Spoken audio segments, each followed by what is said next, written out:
ಮಗು ಏನ್ ಸಾಮರ್ಥ್ಯವನ್ನ ಗಳಿಸಬೇಕು ಅಂತ ಹೇಳಿದ್ರೆ ಭಾಗಕಾರದ ಪ್ರಮುಖ ಮೂಲಾಂಶಗಳನ್ನ ಆ ಮಗು ಅರ್ಥೈಸ್ಕೊಳ್ತಾನೆ. ಗಣಿತದ ಮೂಲ ಕ್ರಿಯೆಯಲ್ಲಿ ಭಾಗಕಾರನು ಕೂಡ ಒಂದು ಅನ್ನುವಂತಹ ಮಾತನ್ನ ನಾ ಈ ಸಂದರ್ಭದಲ್ಲಿ ಹೇಳ್ತೀನಿ.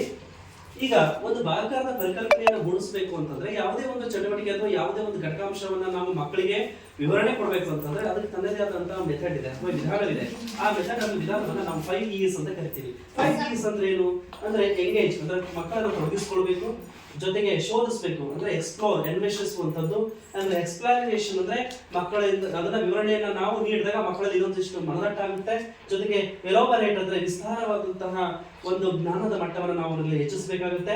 ಇವ್ಯಾಲ್ಯೂಯೇಷನ್ ಅಂದ್ರೆ ಕೊನೆಗೆ ನಾವು ಜ್ಞಾನ ಮಟ್ಟವನ್ನ ಕೊನೆಯ ಹಂತದಲ್ಲಿ ನಾವು ಮೌಲ್ಯಮಾಪನ ಮಾಡಬೇಕಾಗುತ್ತೆ. ಈಗ ಭಾಗಕಾರದ ಪರಿಕಲ್ಪನೆಯನ್ನ ನಾವು ಮೂಡಿಸಿಕೊಳ್ಳೋಕ್ಕಿಂತ ಪೂರ್ವದಲ್ಲಿ ಗಣಿತದ 3 ಮುಖ್ಯ ಮೂಲ ಕ್ರಿಯೆಗಳನ್ನು ಅರ್ಥೈಸಿಕೊಂಡಿದ್ದೀವಿ: ಸಂಕಲನ, ವ್ಯವಕಲನ, ಭಾಗಾಕಾರ. ಈ ಭಾಗಾಕಾರವನ್ನ ಅರ್ಥೈಸಿಕೊಳ್ಳೋಣ. ಈಗ ನನ್ನ ಮಕ್ಕಳಿಗೆ ಒಂದು ನಿಯೋಜಿತ ತಂತ್ರ ಸಾಧನ ಮತ್ತು ತಂತ್ರಗಳಾಗಿ ನಾನು ಒಂದು ಪ್ರಯೋಗಾತ್ಮಕವಾಗಿರ್ತಕ್ಕಂಥ ಚಟುವಟಿಕೆಯನ್ನು ಸಾಧನವಾಗಿ ತೆಗೆದುಕೊಳ್ತೀನಿ. ನಿಯೋಜಿತ ಕಾರ್ಯವಾಗಿ ಒಂದು ತಂತ್ರವನ್ನು ನಾವು ಈ ಮಕ್ಕಳಲ್ಲಿ ಬಳಸ್ಕೊಂಡು ಈ ಒಂದು ಚಟುವಟಿಕೆಯನ್ನು ಪ್ರಾರಂಭಿಸ್ತೀನಿ. ಪ್ರವೀಣ್ ಬರಪ್ಪ, ಈಗ ನಾನು ನಿನ್ನಲ್ಲಿ ಎಷ್ಟು ಒಟ್ಟು ಬಿಲ್ಲೆಗಳನ್ನ ಕೊಡ್ತಾ ಇದ್ದೀನಿ ಎಣಿಸು. ಜೋರಾಗಿ ಹೇಳ್ಬೇಕು. 2 4 6 8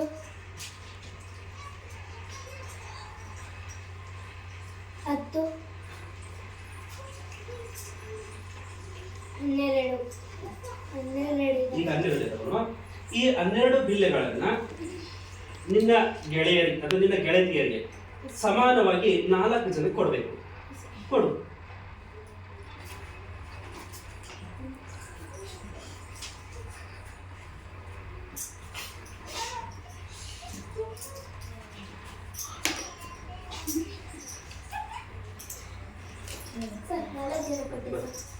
ಈಗ ಪ್ರವೀಣ ಒಂದು ಚಟುವಟಿಕೆಯನ್ನು ಮಾಡಿದ 12 ಬಿಲ್ಲೆಗಳನ್ನ 4 ಜನ ವಿದ್ಯಾರ್ಥಿಗಳನ್ನ ತನ್ನ ಸ್ನೇಹಿತರಿಗೆ ಗೆಳತಿಯರಿಗೆ ಅದನ್ನ ಬಿಲ್ಲೆಯನ್ನು ಕೊಟ್ಟ. ಪ್ರವೀಣ್, ನೀನು ಈಗ ಕೊಟ್ಟಿಲ್ಲ ಈ ಬಿಲ್ಲೆಗಳು ಒಟ್ಟು ನಿನ್ನಲ್ಲಿ ಎಷ್ಟಿದ್ದು ಬಿಲ್ಲೆಗಳು? 12 ಬಿಲ್ಲೆಗಳನ್ನು ಎಷ್ಟು ನಿನ್ನ ಸ್ನೇಹಿತರಿಗೆ ಅಥವಾ ಗೆಳತಿಯರಿಗೆ ಕೊಟ್ಟೆ? 4 ಜನ ಕೊಟ್ಟೆ. ಹಾಗಾದ್ರೆ ನಿನ್ನ ಗೆಳತಿಯರಿಗೆ ಈಗ ಒಟ್ಟಾರೆ 4 ಮಂದಿಯಲ್ಲಿರುವಂತಹ ಒಂದು ಬಿಲ್ಲೆಗಳ ಸಂಖ್ಯೆ ಎಷ್ಟು? ಒಬ್ಬೊಬ್ಬರಿಗೆ ನಾವು ಅಂದ್ರೆ ಪ್ರತಿಯೊಬ್ಬರಿಗೂ ಟೋಟಲ್ ಆಗಿ ಹೇಳಿದಾಗ 4 ನಿಮ್ಮ ಗೆಳತಿಯರ ಸೇರಿ ಒಟ್ಟು 4 ಸೇರಿದಾಗ 12 ಆಗುತ್ತೆ. ಪ್ರತಿಯೊಬ್ಬರಿಗೂ ನೀನು ಎಷ್ಟೆಷ್ಟು ಬಿಲ್ಲೆಗಳನ್ನು ಕೊಟ್ಟಂಗಾಯ್ತು? 3 ಅಲ್ವಾ? ಅಂದ್ರೆ ನೀವೇನ್ ಮಾಡಿದೆ ಪ್ರವೀಣ? ಭಾಗಾಕಾರ ಮಾಡಿದೆ. ಈಗ ನಿಮ್ಗೆ ಎಷ್ಟು ಬಿಲ್ಲೆಗಳನ್ನು ಕೊಟ್ಟಿದ್ದೆ? ನಾನು ನಿಮ್ಗೆ 12 ಬಿಲ್ಲೆಗಳನ್ನು ಕೊಟ್ಟಿದ್ದೆ. ನೀನ್ ಎಷ್ಟು ನಿನ್ನ ಗೆಳತಿಯರಿಗೆ ಹಂಚಿದೆ? 4 ಜನಕ್ಕೆ ಹಂಚಿದೆ ಅಲ್ವಾ? ಹಂಚಿಕೆ ಅಲ್ವಾ ಮಾಡಿದೆ. ಪ್ರತಿಯೊಬ್ಬರಿಗೂ ಸಿಕ್ಕಂತಹ ಬಿಲ್ಲೆಗಳ ಸಂಖ್ಯೆ ಎಷ್ಟು? ಈಗ ನಾನು ಏನ್ ಮಾಡಿದ್ದೀನಿ ಅದನ್ನೊಂದು ಭಾಗಾಕಾರ ಮಾಡುವಂತ ಪೂರ್ವದಲ್ಲಿ ನಾನು ಇದನ್ನ ತಿಳಿಸ್ಕೊಡ್ತೀನಿ, ಹೇಳ್ತೀನಿ ಅಲ್ವಾ? ಕೂತ್ಕೋ ಮಕ್ಕಳೇ. ಈಗ ಪ್ರವೀಣ್ ಮಾಡಿದಂತ ವಿಧಾನ ಯಾವ ತರ ಆಗಿತ್ತು ಅಂದ್ರೆ ಕೊಟ್ಟಂತ ಬಿಲ್ಲೆಗಳ ಸಂಖ್ಯೆ 12. ಆ 12 ಬಿಲ್ಲೆಗಳನ್ನ ತನ್ನ 4 ಜನ ಗೆಳತಿಯರಿಗೆ ಸಮಾನವಾಗಿ ಹಂಚಿದ. ಅಂದ್ರೆ ಹಂಚಿದಾಗ ಏನ್ ಬಂತು ಉತ್ತರ? ಒಬ್ಬೊಬ್ಬರಿಗೆ 3 ಬಿಲ್ಲೆಗಳು ಸಿಕ್ತು. ಅಂದ್ರೆ ಭಾಗಾಕಾರ ಅಂದ್ರೆ ಏನಂಗಾದ್ರೆ ಯಾರು ಹೇಳ್ತೀರಿ? ಭಾಗಾಕಾರ ಅಂದ್ರೆ ಏನಂಗಾದ್ರೆ ವಸ್ತುಗಳನ್ನ ಸಮಾನವಾಗಿ ಹಂಚಿಕೆ ಮಾಡುವುದೇ. ಯಾವುದೇ ವಸ್ತುಗಳನ್ನ ಸಮಾನವಾಗಿ ಹಂಚಿಕೆ ಮಾಡುವುದೇ. ಗೊತ್ತಾಯ್ತಾ? ಅಂದ್ರೆ ನಾವು ಭಾಗಾಕಾರದಲ್ಲಿ ವಸ್ತುಗಳನ್ನು ನಾವೇನ್ ಮಾಡ್ತೀವಿ? ಸಮಾನವಾಗಿ ಹಂಚಿಕೆ ಮಾಡ್ತೀವಿ. ಹಂಗಾದ್ರೆ ನಿಮಗೆ ಭಾಗಾಕಾರ ಅಂದ್ರೆ ಏನಂತ ಗೊತ್ತಾಯ್ತು. ಈಗ ಮಕ್ಕಳ ಇಲ್ಲಿ ಚುಕ್ಕೆಗಳನ್ನ ಬಳಸ್ಬಿಟ್ಟು ಚುಕ್ಕೆಗಳಿಂದ ಇಲ್ಲಿ ನಾನೇನ್ ಮಾಡ್ತಿದ್ದೀನಿ ಅಂತಂದ್ರೆ ನಿಮಗೆ ಗೊತ್ತಿರುವ ಹಾಗೆ ಇಲ್ಲಿ ಇಲ್ಲೂ ಕೂಡ ಬಿಲ್ಲೆಗಳಿದಾವೆ. ಈ ಬಿಲ್ಲೆಗಳನ್ನ ಬಳಸ್ಕೊಂಡ್ಬಿಟ್ಟು ಗಣಿತದ ಕಿಟ್ಟಲ್ಲಿ ಬರುವಂತಹ ಈ ಬಿಲ್ಲೆಗಳನ್ನ ಬಳಸ್ಕೊಂಡ್ಬಿಟ್ಟು ನೀವು ಒಂದು ಆಕ್ಟಿವಿಟಿಯನ್ನ ಕೊಡ್ತೇನೆ, ಚಟುವಟಿಕೆ. ಇಲ್ಲಿ ನಾನು ನಮ್ಮ ಶಾಲಾ ವಿದ್ಯಾರ್ಥಿಗಳಿಗೆ ಗುಂಪು ಚಟುವಟಿಕೆಯಾಗಿ ನಾನು ಇಲ್ಲಿ ಈ ಒಂದು ವಿಧಾನಕ್ಕೆ ಅಂದ್ರೆ ಎಕ್ಸ್ಪ್ಲೋರ್ ಶೋಧಿಸುವಂತಹ ವಿಧಾನಕ್ಕೆ ಅಥವಾ ಅನ್ವೇಷಿಸುವಂತಹ ವಿಧಾನಕ್ಕೆ ನನ್ನ ಮಕ್ಕಳಿಗೆ ಪ್ರಶ್ನೆಯನ್ನ ಸಾಧನವಾಗಿ ತೆಗೆದುಕೊಂಡಿದ್ದೀನಿ. ಗುಂಪು ಚಟುವಟಿಕೆಯನ್ನ ತಂತ್ರವಾಗಿ ತೆಗೆದುಕೊಂಡು ಇಲ್ಲಿ ಕೆಲಸವನ್ನ ನಾನು ಮಾಡ್ತಾ ಇದ್ದೀನಿ.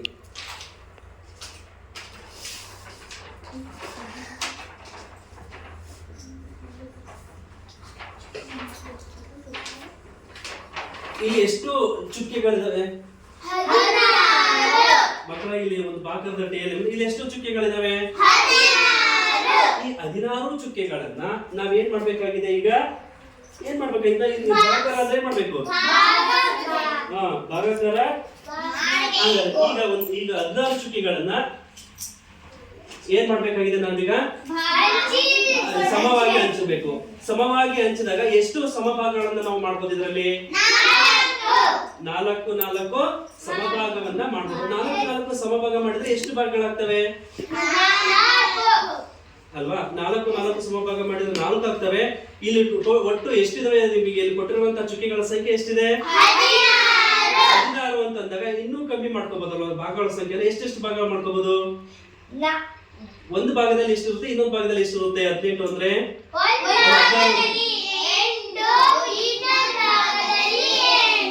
ಉದಾಹರಣೆಗೆ ನೋಡ್ರಪ್ಪ, ಈಗ ನಿಮಗೆ 16 ಚುಕ್ಕೆಗಳು ಅಂತ ತಿಳ್ಕೊಳ್ಳೋಣ. 1 2 3 4 5 6 7 8 ಅಲ್ವಾ? ಮತ್ತೆ ಇದರಲ್ಲಿ ಎಷ್ಟು ಸಮಭಾಗ ಮಾಡ್ಬೋದು ಅಂತ ಹೇಳಲಿಕ್ಕೆ ಎಷ್ಟು ಸಮಭಾಗ ಮಾಡ್ಬೋದು? ನಾವು ಇದನ್ನ ಎಷ್ಟೇ ಸಮಭಾಗಗಳನ್ನಾಗಿ ನಾವು 2 ಸಮಭಾಗಗಳನ್ನಾಗಿ ಮಾಡ್ಕೊಂಡಾಗ ಪ್ರತಿ ಸಮಭಾಗದಲ್ಲಿ ದೊರೆತ ಚುಕ್ಕೆಗಳ ಸಂಖ್ಯೆ ಎಷ್ಟು? ಚುಕ್ಕೆಗಳ ಸಂಖ್ಯೆ ಅಲ್ಲ, ಪ್ರತಿ ಭಾಗದಲ್ಲಿ ದೊರೆತ ಚುಕ್ಕೆಗಳ ಸಂಖ್ಯೆ ಅಲ್ವಾ? ಇದು ಕೂಡ ಒಂದು ಭಾಗಕಾರದಲ್ಲಿ ನಾವು ಇನ್ನೂ ಕೂಡ ನಾವಿದನ್ನು ಅರ್ಥೈಸ್ಕೋಬೇಕಾಗಿದೆ ಅಲ್ವಾ? ಸಮಭಾಗ ಅಂದ್ರೇನು, ಭಾಗಕಾರ ಅಂದ್ರೇನು, ಆ ಭಾಗಕಾರದಲ್ಲಿ ಬರುವಂತಹ ಅಂಶಗಳನ್ನು ನಾವು ಅರ್ಥೈಸ್ಕೊಂಡಾಗ ಭಾಗಕಾರದ ಮೂಲ ನಿಯಮಗಳನ್ನು ನಾವು ತಿಳ್ಕೊಳ್ಳಿಕ್ಕೆ ಸಾಧ್ಯವಾಗುತ್ತೆ. ಈಗ ಮಕ್ಕಳ, ಈಗ ಪ್ರವೀಣ್ ಊರು ಯಾರು ನಕ್ಷತ್ರಗಳ ಚಾರ್ಟ್ ಅನ್ನು ನೋಡೋಣ. ಈಗ ನಕ್ಷತ್ರಗಳ ಲಾವಣ್ಯ ಬಾಬಾ, ಇಲ್ಲಿ ನಾನೇನ್ ಮಾಡ್ತಾ ಇದ್ದೀನಿ ಅಂತಂದ್ರೆ ಪ್ರಶ್ನೆಗಳನ್ನ ತಂತ್ರವನ್ನಾಗಿ ಬಳಸ್ಕೊಂಡಿದ್ದೀನಿ, ಚರ್ಚೆಯನ್ನ ಸಾಧನವನ್ನಾಗಿ ಮಾಡ್ತಾ ಇದ್ದೀನಿ. ಅಂದ್ರೆ ಮಕ್ಕಳಲ್ಲಿ ಚರ್ಚೆಯನ್ನ ಮಾಡುವಂತ ಸಾಧನ ಆಗಿರುತ್ತೆ, ಇಲ್ಲಿ ಪ್ರಶ್ನೆಯನ್ನ ನಾನು ತಂತ್ರವಾಗಿ ತೆಗೆದುಕೊಳ್ತಿದ್ದೀನಿ. ಇಲ್ಲಿ ವಿವರಣೆಯನ್ನ ಕೊಡ್ಬೇಕಾಗಿದೆ. ಈಗ ಭಾಗಾಕಾರದ ಬಗ್ಗೆ ಮಕ್ಕಳಿಗೆ ತಿಳಿಸ್ಕೊಟ್ಟಿದ್ದಾಯ್ತು. ಭಾಗಾಕಾರ ಅಂದ್ರೆ ಏನು? ಸಮವಾಗಿ ಹಂಚಿದ ವಸ್ತುಗಳು ಸಮವಾಗಿ ಹಂಚಿದಾಗ ದೊರೆಯುವಂತಹ ಅಂಶವನ್ನು ಭಾಗಾಕಾರ ಅಂತ ಹೇಳ್ತೀವಿ. ಅದೇ ರೀತಿಯಾಗಿ ಚುಕ್ಕಿಗಳನ್ನ ಬಳಸ್ಬಿಟ್ಟು ಮಕ್ಕಳು ಎಷ್ಟು ಸಮಭಾಗಗಳನ್ನಾಗಿ ಮಾಡಿದ್ರು ಅಂತ ಅಂದಾಗ ನಾವು ಶೋಧಿಸಿದ್ದು, ಮಕ್ಕಳು ತಾವೇ ಅನ್ವೇಷಿಸಿರು, ತಾವು ತಿಳ್ಕೊಂಡಂತ ಜ್ಞಾನವನ್ನ ಪಡೆದುಕೊಂಡು ಅದರ ಅನ್ವೇಷಣೆಯನ್ನ ಕೂಡ ಅವರು ಮಾಡಿದ್ರು. ಈಗ ನಾವು ಹೆಚ್ಚಿನದಾಗಿ ವಿವರಣೆಯನ್ನ ಈ ಒಂದು ಭಾಗದಲ್ಲಿ ಕೊಡ್ಬೇಕಾಗುತ್ತೆ. ಹೆಚ್ಚಿನ ವಿವರಣೆಯನ್ನ ನಾವು ಈ ಭಾಗದಲ್ಲಿ ಕೊಡ್ಬೇಕಾಗುತ್ತೆ.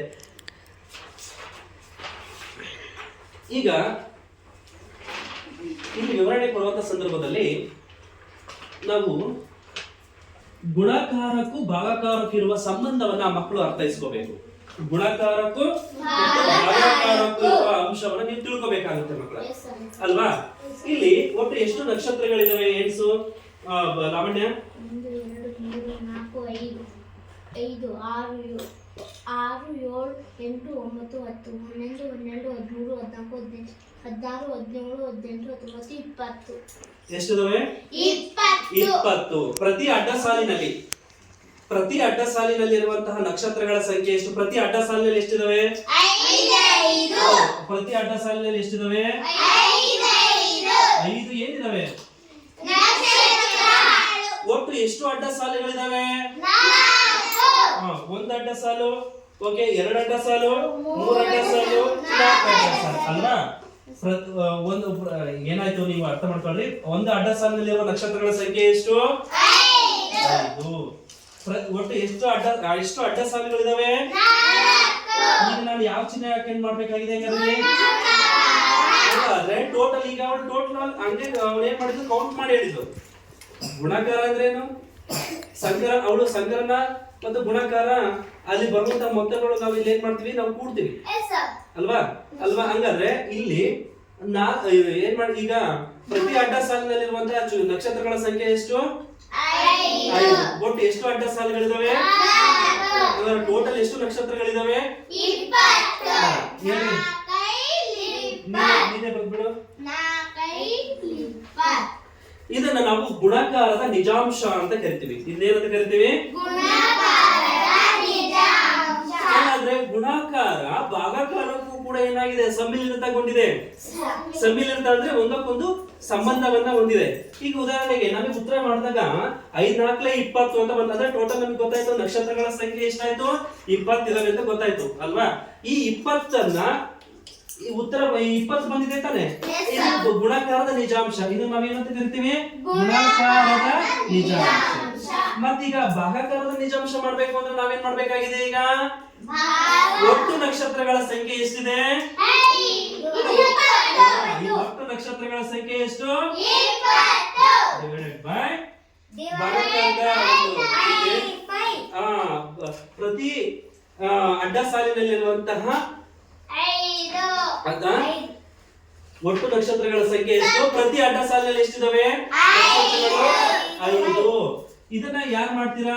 ಇದನ್ನ ಮಾಡಿದಾಗ ಕೂಡ ಪ್ರತಿ ಅಡ್ಡ ಸಾಲಿನಲ್ಲಿ ಅಂದ್ರೆ ಒಟ್ಟು ಎಷ್ಟು ಅಡ್ಡ ಸಾಲುಗಳಿದಾವೆ ಅಂತ ನಾವು ಕಂಡುಹಿಡಿಬಹುದು ಅಲ್ವಾ?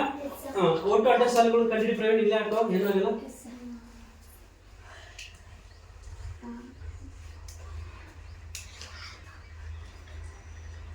ಜೋರಾಗಿ ಹೇಳ್ಬೇಕು. ನೀ ಯಾವ ಬಗೆಯಿಂದ ಮಾಡ್ತಾ ಇದೀಯ?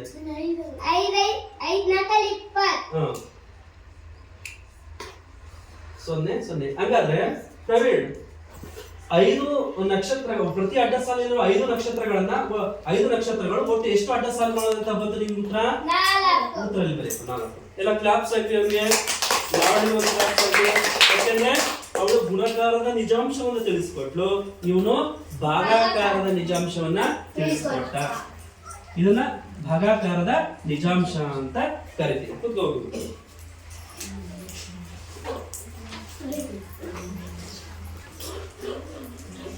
ಈಗ ನಾವಿದು ಹರಿಸ್ಬಿಟ್ಟು ಮಕ್ಕಳಿಗೆ ಇನ್ನೊಂದಿಷ್ಟು ಮಂದಟ್ಟನ್ನ ನಾವು ಮಾಡೋಣ. ಡಸ್ಟರ್ ತಂಬ ಬೇಗ ಅಲ್ಲಿದೆ ಹಿಂದ್ಗಡೆ.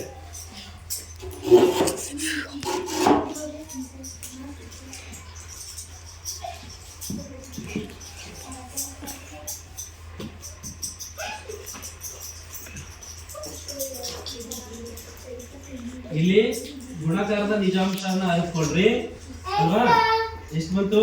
ಇಲ್ಲಿ ಭಾಗಾಕಾರದ ನಿಜಾಂಶವನ್ನ ಅರಿತುಕೊಳ್ರಿ.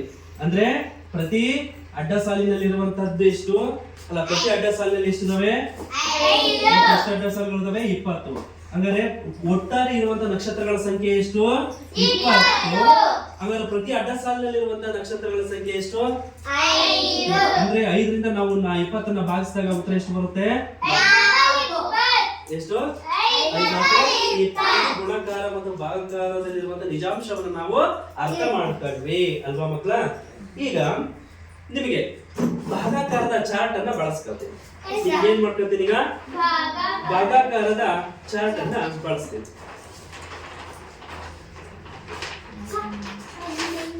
ಈ ಭಾಗಾಕಾರದ ಚಾರ್ಟ್ ಅನ್ನ ಬಳಸ್ಬಿಟ್ಟು ಕೆಲವೊಂದಿಷ್ಟು ಸಂಖ್ಯೆಗಳನ್ನ ನಿಮಗೆ ಕೊಡ್ತೀನಿ. ಈ ಸಂಖ್ಯೆಯಿಂದ ಇದನ್ನ ಭಾಗಿಸಿ ಅಂತ. ನಿಮ್ಗೆ ಅರ್ಥ ಆಯ್ತು? ಈಸಿ ಇದೆ ಅಂತ ಗೊತ್ತಾಯ್ತು. ಭಾಗಾಕಾರ ಅಂದ್ರೆ ಏನು? ಇಲ್ಲಿ ನೀವೇನ್ ಮಾಡಿದ್ರಿ? ಪ್ರಶ್ನೆಗಳನ್ನ ಕೇಳಿದ್ರಿ, ನೀವು ಅದಕ್ಕೆ ಸರಿಯಾದ ಉತ್ತರವನ್ನು ಕೊಟ್ರಿ. ಈಗ ನಿಮಗೆ ಒಂದು ಸರಳವಾಗಿರ್ತಕ್ಕಂಥ ಭಾಗಾಕಾರದ ಲೆಕ್ಕಗಳನ್ನ ನಿಮಗೆ ಹಾಕ್ತೀವಿ. ಆ ಲೆಕ್ಕಗಳನ್ನ ನೀವು ಮಾಡಿ ತೋರಿಸ್ಬೇಕಾಗುತ್ತೆ.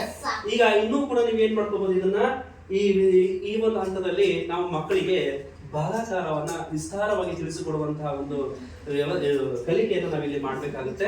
ಮಕ್ಕಳಿಗೆ ಕೆಲವೊಂದಿಷ್ಟು ಇಲ್ಲಕ್ಕೆ ನಾವು ತಗೋಬಹುದು.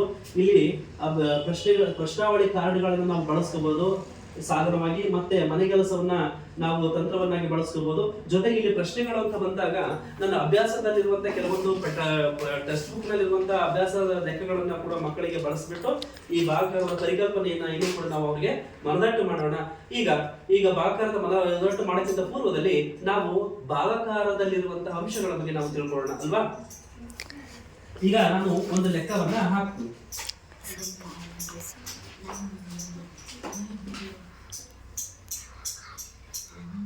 30 ಡಿವೈಡೆಡ್ ಬೈ 5. 5ರಿಂದ 30 ಏನ್ ಮಾಡ್ಬೇಕಾಗಿದೆ? ನಾವೀಗ ಭಾಗಿಸಬೇಕಾಗಿದೆ ಅಲ್ವಾ? ಈಗ ಭಾಗಿಸೋಣ. ನೋಡಿ, ಇಲ್ಲ ಇದನ್ನ ನೀವೆಲ್ಲ ಮಾಡ್ತೀರಾ ಮಕ್ಕಳ? ಬಹಳ ಗುಡ್, ವೆರಿ ಗುಡ್. ನೋಡಿ, ಒಂದೆರಡು ಲೆಕ್ಕದಲ್ಲಿ ನೀವು ಎಷ್ಟು ಅರ್ಥೈಸ್ಕೊಂಡಿದ್ದೀರಿ. ಈ ಲೆಕ್ಕದಲ್ಲಿ ನಾನು ಸ್ವಲ್ಪ ನಿಮ್ಗೆ ತೋರಿಸ್ಕೊಡ್ತೀನಿ. ನಿಮ್ಗೆ ಒಂದು 5 ಲೆಕ್ಕಗಳನ್ನ ಹಾಕ್ತೀನಿ, ನೀವು ಮಾಡಬೇಕು. ಈಗ 5 ಬಗೆಯಿಂದ 30 ನಾವು ಭಾಗಿಸಿದಾಗ 5 ಎಷ್ಟೇ 30. 5 ಬಗೆಯಿಂದ 5 6 ಈ ಭಾಗಾಕಾರದಲ್ಲಿ ಸಂಕ್ಷಿಪ್ತ ರೂಪನೇ ಭಾಗಾಕಾರ, ಕೂಡುವುದರ ಸಂಕ್ಷಿಪ್ತ ರೂಪನೇ ಗುಣಾಕಾರ, ಕಳೆಯುವುದರ ಸಂಕ್ಷಿಪ್ತ ರೂಪ ಭಾಗಾಕಾರ. ಈಗ 5 6 ಇಲ್ಲಿ ನಾವು ನಾವೇನ್ ಮಾಡ್ತೀವಿ ಬಂದಿರೋ ಉತ್ತರಕ್ಕೆ ಕಳಿತೀವಿ. 0ಗೆ 0 0 ನೋಡೋಣ. ಇದನ್ನ ನಾವು ಏನಂತ ಕರಿತೀವಿ? ಭಾಜ್ಯ. ಏನಂತ ಕರಿತೀವಿ? ಇದನ್ನ ಭಾಜಕ,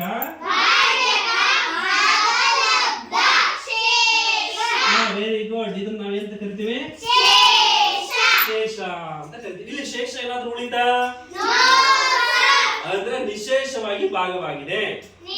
ಅಂದ್ರೆ ಯಾವುದೇ ಶೇಷ ಒಂದು ಸಹ ಏನಿಲ್ಲ, ಉಳಿಯಿಲ್ಲ. ಹಾಗಾಗಿ ಈಗ ಏನಾಗಿದೆ ಅಂತಂದ್ರೆ 5ರ ಬಗೆಯಿಂದ ನಾವು ಅಂದ್ರೆ ಕೊಟ್ಟ ವಸ್ತುವನ್ನ 5 ಸಮಭಾಗ ಮಾಡಿದಾಗ ಪ್ರತಿ ಸಮಭಾಗದಲ್ಲಿ ಬರುವ ವಸ್ತುಗಳ ಸಂಖ್ಯೆ ಎಷ್ಟು ಅಂತ ಅದು ತೋರಿಸ್ಕೊಡುತ್ತೆ.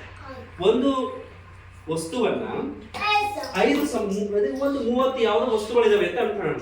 30 ವಸ್ತುಗಳಿದಾವೆ ಅಂತ ಅನ್ಕೊಳ್ಳೋಣ ಅಲ್ವಾ? ಈಗ 30 ಗೋಲಿಗಳಿದಾವೆ ಅಂತ ಅನ್ಕೊಳ್ಳಿ. ಆ 30 ಗೋಲಿ ಅನ್ನುವಂಥದ್ದು ಭಾಜ್ಯ ಆಗಿರುತ್ತೆ ಅಲ್ವಾ? ಒಬ್ಬೊಬ್ಬರಿಗೆ ನೀನು 30 ಗೋಲಿಗಳನ್ನ ಕೊಟ್ಟಂತ ವಸ್ತುಗಳನ್ನ 5 ಜನಕ್ಕೆ ಏನ್ ಮಾಡ್ಬೇಕಾಗಿದೆ? ನೀನು ಸಮವಾಗಿ ಹಂಚಬೇಕಾಗಿದೆ. ಸಮವಾಗಿ ಹಂಚಿದಾಗ ಒಬ್ಬೊಬ್ಬನ ಕೈಯಲ್ಲಿ ಬಂದಂತಹ ಗೋಲಿಗಳ ಸಂಖ್ಯೆ ಎಷ್ಟು ಅಲ್ವಾ? ಇದು ನಮ್ಮ ಭಾಗಾಕಾರ. ಇನ್ನೊಮ್ಮೆ ಮತ್ತೆ ಮಂದಾಟ ಮಾಡ್ತಾರೆ.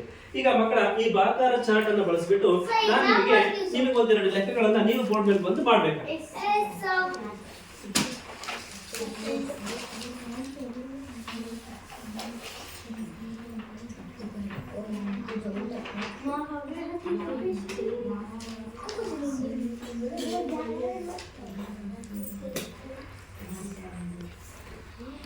ಲವಣ್ಯ ಲೆಕ್ಕ ಮಾಡು. ಸುಮಾರು ನೀನೇ ಮಾಡ್ತೀಯಾ? ಸಿಂಚನ ಬಾ. Very good. ನೋಡ್ರಿ ಎಲ್ಲ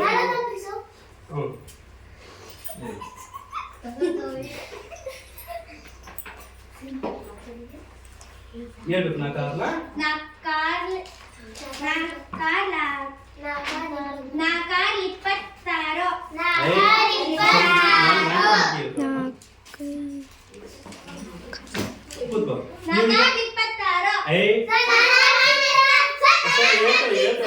ಅರ್ಜೆಂಟ್ ಮಾಡ್ಕೋಬೇಡ, ಭಯ ಪಡ್ಕೋಬೇಡ. 4ರ ಬಗ್ಗೆ ಹೇಳು ನೋಡೋಣ.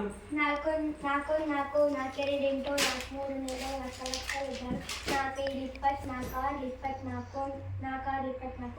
3 ಅಲ್ವಾ? ನೋಡಿ ಬರುತ್ತೆ. ಹಂಗೆ ಭಯ ಪಡ್ಕೋಬೇಡ, ನಿಧಾನಕ್ಕೆ ಗಾಬರಿ ಆಗ್ಬೇಡ. 4 ವೆರಿ ಗುಡ್. ನೋಡಿ ನೀನು ಭಾಗಲಬ್ಧ ಕರೆಕ್ಟ್ ಇಟ್ಟಿದೀಯಾ, ಆದ್ರೆ ನಿನಗೆ ಹೇಳ್ಬೇಕಾದ್ರೆ ತಡ ಅನಿಸ್ತಾ ಇದೆಯಾ? ಮಾಡ್ತಾರೆ ಈಸಿ ಇರುತ್ತೆ. ಲೆಕ್ಕ ಮಾಡ್ಬೇಕಾದ್ರೆ ನಾವು ಯಾವುದಕ್ಕೂ ಕಾರಣ ನಾವೇನ್ ಮಾಡ್ಬಾರ್ದು, ಏನ್ ಮಾಡ್ಕೋಬಾರ್ದು, ಭಯ ಪಡ್ಕೋಬಾರ್ದು. ಈಗ ಏನ್ ಮಾಡ್ಬೇಕು? 8ಅನ್ನ ಕೆಳಗೆ ಇಳಿಸ್ಕೋಬೇಕು. ಈಗ 4ರ ಬಗ್ಗೆಯಿಂದ ಏನ್ ಮಾಡ್ಬೇಕು? 8ಅನ್ನ ಭಾಗಿಸ್ಬೇಕು. ಹೇಳು. 4 ವೆರಿ ಗುಡ್.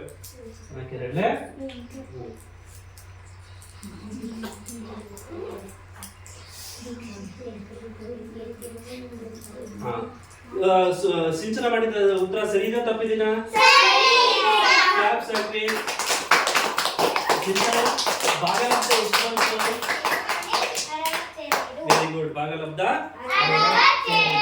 ಗಾಬರಿ ಪಡ್ಕೋಬೇಡ, ಚೆನ್ನಾಗಿ ಲೆಕ್ಕ ಮಾಡು. ನೆಕ್ಸ್ಟ್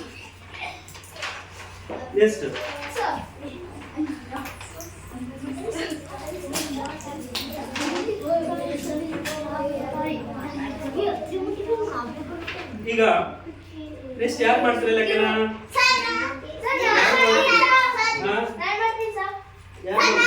ಸುಮ್ಮನೆ ನೀನ್ ಮಾಡ್ಬಾರಮ್ಮ.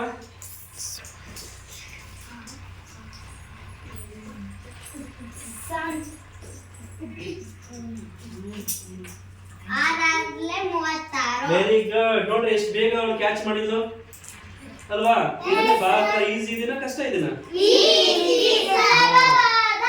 ಭಾಜ್ಯ ಎಷ್ಟಿದೆ? ಭಾಜಕ ಭಾಗಲಬ್ಧ ಶೇಷ. Very good. ಅದು ಗುಡ್ ಹೆಸರು. ವೆರಿ ಕ್ಲಾಪ್ಸ್ ಹಾಕಿ ಅವಳಿಗೆ ಕೂಡ.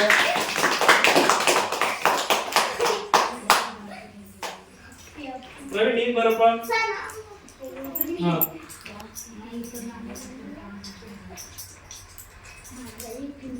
ಈಗ ಅವ್ರು ಏನ್ ಮಾಡ್ಬೇಕಾಗಿದೆ? 5 ಬಗೆಯಿಂದ 86 ಭಾಗಿಸ್ಬೇಕಾಗಿದೆ.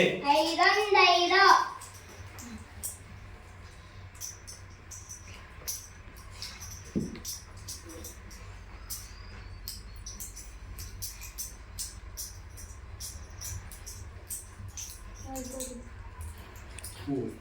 ಉತ್ತರ ಎಷ್ಟೆಷ್ಟು ಬಂತು ಹೇಳಪ್ಪ?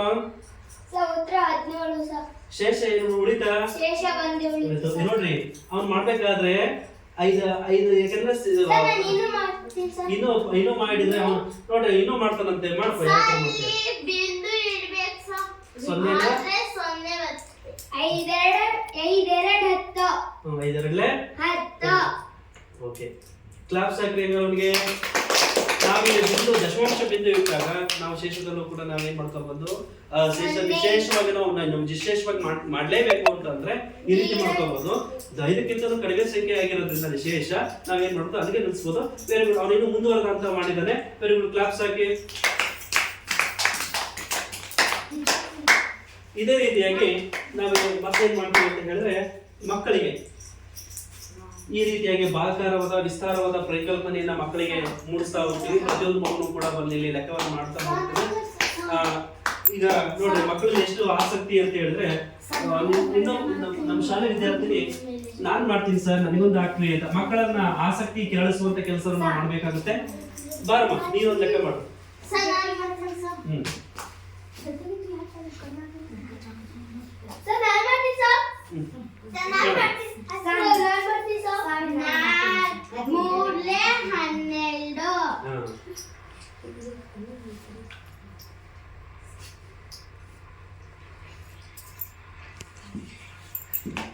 ನಾಲ್ಕೇಳೆ 28.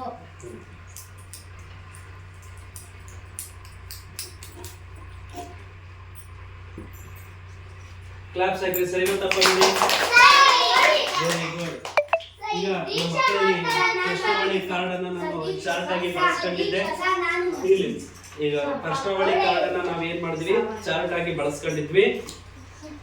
ಮಕ್ಕಳಿಗೆ ಮನೆಗೆಲಸವಾಗಿ ಕೂಡ ನಾನು ಮನೆಗೆಲಸ ಅಂತಂದ್ರೆ ನಾವು ತಂತ್ರವನ್ನಾಗಿ ಬಳಸ್ಕೊಳ್ತೀವಿ. ಮನೆಗೆಲಸ ನೀವು ಏನ್ ಮಾಡ್ಕೊ ಬರ್ಬೇಕು ಅಂತ ಹೇಳಿದ್ರೆ, ಭಾಗಾಕಾರದ ಅಭ್ಯಾಸ 2.1ರಲ್ಲಿರುವಂತಹ ಭಾಗಾಕಾರದ 5 ಲೆಕ್ಕಗಳನ್ನ ನೀವೇನ್ ಮಾಡ್ಕೊಂಡು ಬರ್ಬೇಕಾಗಿದೆ? ಮನೆಯಲ್ಲಿ ಮಾಡ್ಕೊಂಡು ಬಂದು ನನಗೆ ತೋರಿಸ್ಬೇಕು. ನಾವು ಅದನ್ನ ಚೆಕ್ ಮಾಡ್ತೀನಿ. ಓಕೆನಾ? ಈಗ ಮಕ್ಕಳಿಗೆ ಮೌಲ್ಯಮಾಪನ ಅಂತ ಅಂದ್ರೆ, ಈಗ ಒಂದು ಮಗುವನ್ನ ಕರಿತೀನಿ. ಈಗ ಎಲ್ಲರ ಮಕ್ಕಳದ್ದು ಮೌಲ್ಯಮಾಪನದಲ್ಲಿ ನಾವು ವಿಸ್ತಾರವಾದಂತಹ ಪರಿಕಲ್ಪನೆಯಲ್ಲಿ ಮಕ್ಕಳಿಂದಲೇ ನಾವು ಮಾಡಿಸಿದಾಗ, ಗುಂಪು ಚಟುವಟಿಕೆಯಲ್ಲಿ ನಾವು ಮಾಡಿಸಿದಾಗ, ಒಬ್ಬೊಬ್ಬ ವಿದ್ಯಾರ್ಥಿನ ಕರ್ಕೊಂಡು ಬಂದಾಗ ಆ ಮಗು ಏನ್ ಮಾಡ್ತು? ಈ ಲೆಕ್ಕವನ್ನ ಮಾಡಿದೆ. ಈಗ ಒಂದು ಮೌಲ್ಯಮಾಪನ ಅಂತ ಬಂದಾಗ ಮತ್ತೆ ವಿದ್ಯಾರ್ಥಿಗಳನ್ನ ನಾವೇನ್ ಮಾಡ್ಬೇಕಾಗಿದೆ? ಪರೀಕ್ಷಿಸಬೇಕಾಗಿದೆ. ನಾನು ಮಾಡಿರುವಂತಹ ಭಾಗಾಕಾರದ ಪರಿಕಲ್ಪನೆ ಮಗುವಿಗೆ ಎಷ್ಟರ ಮಟ್ಟಿಗೆ ಮೂಡಿದೆ ಎನ್ನುವಂಥದ್ದನ್ನು ತಿಳಿಸೋದಕ್ಕೋಸ್ಕರ ಈಗ ದೀಕ್ಷಾ ಬರಮ್ಮ. ಇಲ್ಲಿ ನಾವೇನ್ ಮಾಡ್ತೀವಿ ಅಂತಂದ್ರೆ, ಇವ್ಯಾಲ್ಯೂಯೇಷನ್ ನಲ್ಲಿ ಸಾಕಷ್ಟು ಭಾಗಾಕಾರದ ಲೆಕ್ಕಗಳನ್ನ ವಿದ್ಯಾರ್ಥಿಗಳಿಗೆ ನೀಡಬೇಕಾಗುತ್ತೆ. ಆ ವಿದ್ಯಾರ್ಥಿ ನೀಡಿದಾಗ ಆ ವಿದ್ಯಾರ್ಥಿ ಪರಿಪೂರ್ಣವಾದ ಉತ್ತರವನ್ನ ಕೊಡಬೇಕಾಗುತ್ತೆ. ಈ ಉದಾಹರಣೆಗೆ ನಾನು ಈ ವಿದ್ಯಾರ್ಥಿಗೆ ಒಂದು ಭಾಗಾಕಾರದ ಪರಿಕಲ್ಪನೆ ನೇರವಾಗಿ ಉತ್ತರವನ್ನೇ ಬರುವಂತದ್ದು, ಮಾನಸಿಕವಾಗಿ ಲೆಕ್ಕವನ್ನ ಮಾಡಿ ನೇರವಾಗಿ ಉತ್ತರವನ್ನ ಇಡಬೇಕು.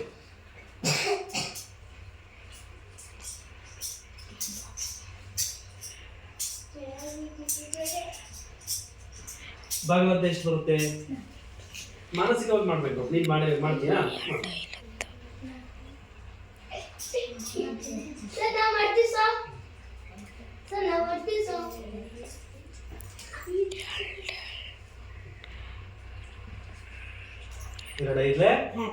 Very good, very good. ನೋಡಿ, ಈ ರೀತಿಯಾಗಿ ವಿಶೇಷವಾಗಿ ಮಾಡೋದು. ಇದೇ ತರ ನಾವು ಸುಮಾರು ಲೆಕ್ಕಗಳನ್ನ ಇವ್ಯಾಲ್ಯೂಯೇಷನ್ ನಲ್ಲಿ ಪ್ರತಿಯೊಂದು ವಿದ್ಯಾರ್ಥಿಗಳು ನೀಡಿ ಆ ಮಗು ನಾನು ಮಾಡಿರುವಂತಹ, ಅಂದ್ರೆ ಒಬ್ಬ ಶಿಕ್ಷಕರು ಮಾಡಿರುವಂತಹ, ಅನುಕೂಲಿಸುವವರು ಮಾಡಿರುವಂತಹ ಫಲಿತಾಂಶವನ್ನ ಮಗು ಎಷ್ಟರ ಮಟ್ಟಿಗೆ ಅರ್ಥೈಸಿಕೊಂಡಿದೆ ಅನ್ನುವಂಥದ್ದನ್ನ ನಾವು ಇಲ್ಲಿ ಇವ್ಯಾಲ್ಯೂಯೇಷನ್ ಮಾಡಬೇಕಾಗಿದೆ. ಮಕ್ಕಳ ಇಲ್ಲಿವರೆಗೂ ಕೂಡ ಭಾಗಾಕಾರದ ಪರಿಕಲ್ಪನೆಯನ್ನ ಗಣಿತದ ಕಿಟ್ಗಳಲ್ಲಿ ಬರುವಂತಹ ಬಿಲ್ಲೆಗಳನ್ನ ಬಳಸಿಬಿಟ್ಟು, ಆಮೇಲೆ ಕಾಯಿನ್ಗಳ ರೂಪದಲ್ಲಿರುವಂತಹ ಈ ಬಿಲ್ಲೆಗಳನ್ನ ಬಳಸಿಬಿಟ್ಟು ನಾವು ಯಾವ ರೀತಿಯಾಗಿ ಮಾಡಬೇಕು ಅಂತ ತಿಳ್ಕೊಂಡ್ವಿ. ಮಕ್ಕಳ, ಈಗ ನಾನು ಒಂದು ಪ್ರಶ್ನೆಯನ್ನ ಕೊಡ್ತೀನಿ. ಈ ಪ್ರಶ್ನೆಗೆ ಸಮಂಜಸವಾದ ಉತ್ತರವನ್ನು ಕೊಡಿ. ಈಗ ಎಷ್ಟು ಮಾರ್ಕರ್ ಪೆನ್ಗಳಿದಾವೆ ಇಲ್ಲಿ ನನ್ನ ಹತ್ರ? ಇದು ನಿಮ್ಮ ಮನೆ ಕೆಲಸವಾಗಿ ಕೊಡ್ತಾ ಇದ್ದೀನಿ. ಈ 4 ಮಾರ್ಕರ್ ಪೆನ್ಗಳಿದಾವಲ್ವಾ, ಈ 4 ಮಾರ್ಕರ್ ಪೆನ್ಗಳನ್ನ ಸರಿಯಾಗಿ ಜೋಡಿಸಿದ್ರೆ ಒಂದು ಚೌಕವನ್ನ ಮಾಡ್ಬೋದು. ಏನ್ ಮಾಡ್ಬೋದು? ಒಂದು ಚೌಕವನ್ನ ಮಾಡ್ಬೋದು. ಹೌದಾ? ಅಂದ್ರೆ ಒಂದು 4 ಮಾರ್ಕರ್ ಪೆನ್ಗಳು ಸೇರಿಸಿ ನಾನು ಏನ್ ಮಾಡಿದೆ? ಒಂದು ಚೌಕ ಮಾಡಿದೆ ಅಲ್ವಾ? ಹಾಗಾದ್ರೆ 148 ಮಾರ್ಕರ್ ಪೆನ್ಗಳನ್ನ ಬಳಸಿ. ಎಷ್ಟು? 148 ಮಾರ್ಕರ್ ಪೆನ್ಗಳನ್ನ ಬಳಸಿ ನಾವು ಎಷ್ಟು ಚೌಕಗಳನ್ನ ಮಾಡಬಹುದು. ಇದು ನಿಮಗೆ ಕೊಟ್ಟಂತಹ ಮನೆ ಕೆಲಸ. ಇದನ್ನು ಯಾರು ನೀಟಾಗಿ ನಾಳೆ ಮಾಡ್ಕೊಂಡು ನನಗೆ ತೋರಿಸ್ತಾರೆ, ನನಗೆ ಏನಾದ್ರೂ ಶೇಷ ಉಳಿಯುತ್ತೋ ಅಥವಾ ವಿಶೇಷವಾಗಿ ಭಾಗವಾಗುತ್ತೋ. Very good. ನೀನ್ ಈಗಲೇ ಮಾಡಿದೆ, ಮಾಡ್ಬಾರ್ದು.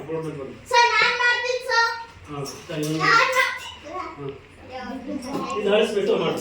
ಅಂದ್ರೆ ಒಟ್ಟು ಎಷ್ಟು ನಾವು ಮಾಡ್ಬೋದು, ಎಷ್ಟು ಮಾರ್ಕರ್ ಪೆನ್ಗಳನ್ನ ಬಳಸಬಹುದು? ಹಾಗಾದ್ರೆ 148 ಮಾರ್ಕರ್ ಪೆನ್ಗಳು ಬಳಸಿ ಎಷ್ಟು ಚೌಕ ಮಾಡ್ಬೋದು? 148